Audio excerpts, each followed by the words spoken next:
Hey guys, this is part 2 of section 1.5 quadratic equations. In the first video, part 1, in part 1 we did factoring, the square root property, and completing the square. So that's all in part 1. Go find that on YouTube. So today what we're going to do is we're going to solve quadratic equations using the quadratic formula. I'm going to show you where the quadratic formula comes from, and then we're going to do a couple of examples of modeling problems. Again, we're not going to do the discriminant here. If you need to see that, if you're interested, it is in your textbook, but we're not going to focus on that. Okay, so we're doing quadratic equations using the quadratic formula. And just a reminder, the quadratic formula, the quadratic equation formula, general form, is ax squared plus bx plus c equals 0. Okay, and so this a has to be a non-zero number. This b and this c are any real numbers, including 0. All right, and if the highest power is squared and it's a polynomial, then that's what's known as a quadratic equation. And all quadratic equations have two solutions. If you include the double root possibility, all quadratic equations have two solutions. And so we've seen how to do that by factoring and how to do that by completing the square. But it turns out that the quadratic formula is something that we can get by completing the square with the general expression. So I'm going to kind of show you where this comes from. This is not something I expect you to be able to do. All right, but if you remember back to when we were doing completing the square in the last video, I said the first step is to always divide by this a if it's not 1, and if you divide by a and it's not 0, then that's what happens. And so you end up with x squared plus b over ax plus c over a. Okay, and so if we take this c over a to the other side, if we subtract it to get it to the other side, then we end up with this. And then what are we supposed to do? We're supposed to add to both sides this b over a, take half of it, and square it. Okay, so we take half of b over a, which is b over 2a, and square it. If you do it to one side, you got to do it the other. And again, I don't expect you guys to be able to do this by yourself. Okay, you just need to be able to use it. And so this factors into b plus a, x plus b over 2a squared. And this is negative c over a plus b squared over 4a squared, if you square that out. And if we get a common denominator of 4a squared, we end up with negative 4a over c over a, 4a squared. And then you get b squared over 4a squared. And if you combine these guys and put these in opposite order, you'll get x plus b over 2a squared equals b squared minus 4ac over 4a squared. Look familiar, kind of, now? Take the square root of both sides, and you get the square root plus or minus b squared minus 4ac.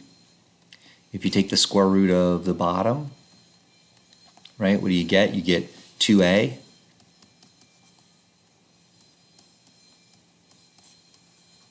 And if you subtract this from both sides, you get negative b plus or minus the square root of b squared minus 4ac all over 2a. You guys may remember the Pop Goes the Weasel song or whatever from high school.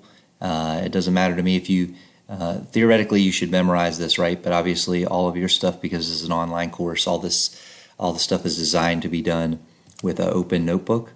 You can't Google stuff, but you can use your notes. And so you could write this down on a flashcard or something and have it in front of you for your quiz. So anyway, that's the quadratic formula, and that's where it comes from. It comes from completing the square. You will never ever have to do that. All you have to do is use the quadratic formula. That's all you have to do. All right, so for those of you that are kind of mathy folks and you want to see where things come from, I just showed you. If not, then you can kind of skip over that whole part of the video and jump right to the quadratic formula. And this is how we use it. So the quadratic formula is all you need, and to apply it, this is how it works. Okay, so given a problem 2x squared plus 2x minus 1 equals 0. It has to be set equal to 0. You must be equal to 0. All right. And my suggestion is you write down the quadratic formula and then write down a is equal to 2, b is equal to 2 in this case, and c is equal to -1. Remember that these coefficients come with signs. All right. So a is equal to 2, b equals equal to 2, and c is equal to -1. And so what we do is we plug in, we get -2 plus or minus the square root of 2 squared minus 4 times 2 times -1 all over 2 times 2. Now that's pretty easy, right? You're just plugging in numbers. So the good part about the quadratic formula is that it's easy to get to the answer. The negative part, if you will, is there's some simplification that I do expect you to do. So if this fraction reduces, you got to do it. If this square root reduces, you got to do it, okay? So if you need some help with reducing square roots, remember that's back in section P2. You get 2 squared is 4, negative is positive, you get plus 8. On the bottom you have a 4. We can't simplify yet, okay? And so we get x equals -2 plus or minus the square root of 12 over 4. Remember that 12 is 4 times 3. And so we can break this up into 4 times 3 because the square root of 4, that's a perfect square, right? And so you can pull that out, get -2 plus or minus 2 square root of 3 over 4. And then there's a 2 there that you can factor out. So factor out the 2, you get -1 plus or minus square root of 3 over 4. And now I can divide these away. Only now because this has been factored out and that's multiplied. So 2 divides 4 leaves a 2. And so then your final answer for x is -1 plus or minus the square root of 3 over 2. All right, so yes, I do expect you to do that. I don't want you to plug it in your calculator and give me a rounded off answer. I want you to give me the exact answer. And this is, again, is 2 answers because of the plus or minus. And so you need to be able to do that. And that's the quadratic formula. It's the power of the quadratic formula, but it's also the process involved with the quadratic formula, okay?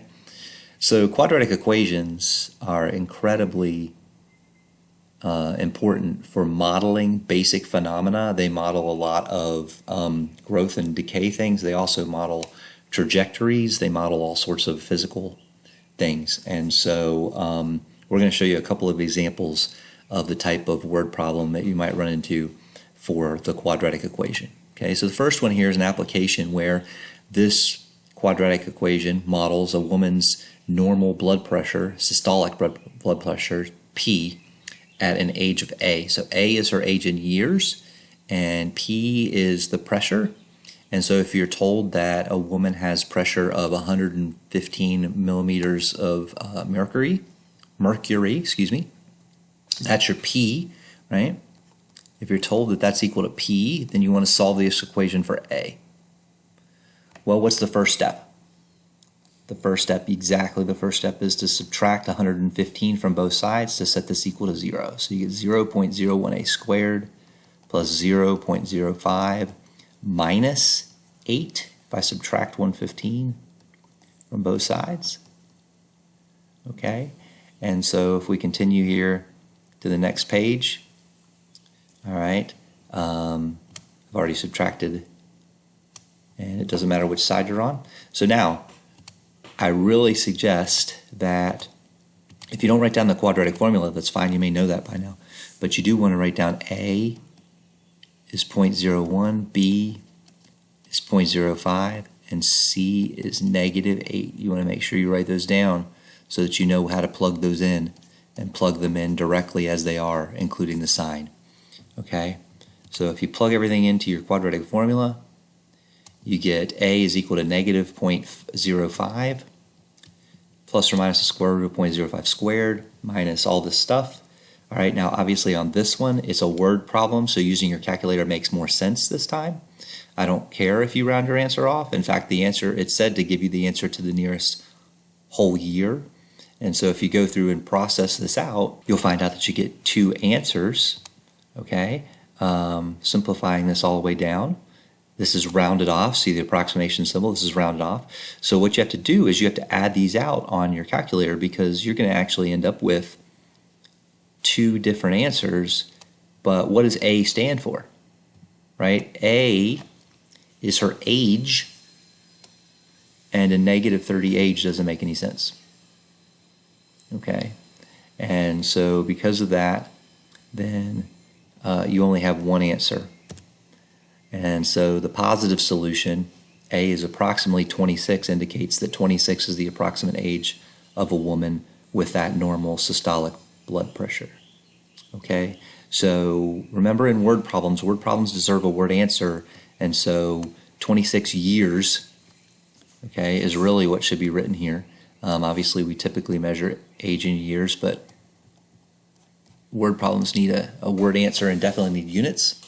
Okay, and so that's the process for that. I'll show you a second example here. A football is punted follows the trajectory of a parabola, and that parabola can be modeled by this equation. H is the height in feet, and T is the time in seconds after the ball is punted. Okay, so we're going to assume the ball is not caught, that the guy lets it hit the ground. And obviously when it hits the ground, it bounces and hits the ground a bunch. So we're just talking about when it hits the ground for the first time. We want to figure that out. Well, if it hits the ground, right, when it hits the ground, what do we know? We know H is equal to 0 feet. If you're on the ground, you're not height. You have 0 height, right? And so what do we need to do? We need to set this equation equal to 0. So we get 0 equals negative 16t squared plus 80 plus 4. And I'm going to notate that there's a 4 in common here. So I'm going to factor out that 4. Remember, the best thing you can do is make your problem simpler. And if I can make my problem simpler by factoring out a common factor of 4, and so remember, 4 can't be 0. So the 4 doesn't mean anything, right, in this particular problem as far as solving the equation. And so now we can just do the quadratic equation for negative 4t squared plus 220t plus 1 equal to 0, because that's how the zero product property works. We know that this part would be the part that's equal to 0. And so A is equal to negative 4, B is equal to 20, and C is equal to 1. And so if we use our quadratic formula, we get negative 20 plus or minus the square root of 20 squared minus 4 times negative 4 times 1. That's all over 2 times negative 4. Okay, and again, you can use your calculator to help you do this arithmetic quickly. So if you take 20 squared minus 4 times negative 4 times 1, 4 times negative 4 is a 16. That's 2 negatives that make a positive, so you get 416 here. This is all over negative 8. And so if you plug this in, you get negative 20 plus or minus. If you plug in the square root of 416 to your calculator, you get 20.396. That's all over negative 8. And so now we have to take two pieces. Once again, we get negative 20 plus 20.396 over negative 8. And we get negative 20 minus 20.396 over negative 8. And so if we do the mathematics here, you end up with negative 0.0495. Okay, so you get t is negative something. That can't be possible because t is a time. Okay, if you divide, if you take negative 20 minus 20.396 divided by negative 8 on your calculator properly, make sure you group these guys, right? Then you get 5.0495. And so to the nearest tenth, that's 5.0 seconds. So that punt had a hang time of 5 seconds. And again, word problem is word answer. You have the units available there. And even though you get two answers, only one of them makes sense in the context of the problem. And that often happens with quadratic models. Okay, so hopefully that helped you some. And if you have any questions, as always, reach out to me. And we'll see you later. Thanks.